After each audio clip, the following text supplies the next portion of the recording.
Подпис ги дели општините од 200 милиони денари. Парите се обезбедени, проектите се одобрени, но веќе 2 месеци се чека договорите да ги подпише Бирото за регионален развој. Без тоа центрите за развој на планските региони не можат да ги распишат тендерите, а тоа значи дека ја губат и целата градежна сезона. Времето си тече, една јавна набавка трае повеќе од 30-40 дена, така да знаете дека градежни активности не може да се спроведуваат во месец септември, за да се каже на крајот центрите не можат да ги искористат средствата. Значи вината треба да се бара сега во надлежните државни институции. Источниот регион со 22 милиони денари треба да реализира 2 проекти. Изградба на детска градинка во Штипската населба Сењак и пешачки мост во Делчево.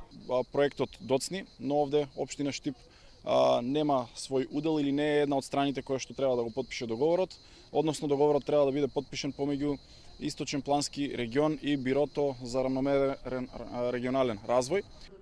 Од Бирото за регионален развој велат дека вината не е во нив, туку во долгата процедура, што практично завршила на 1 јули со објавата во службен весник, па договорите ќе се подпишат на почетокот од наредната недела. Велат дека со подпишување не се доцни поради недоразбирање меѓу Бирото за рамномерен развој и Министерството за локална самоуправа, туку поради усогласување на 2 различни програми.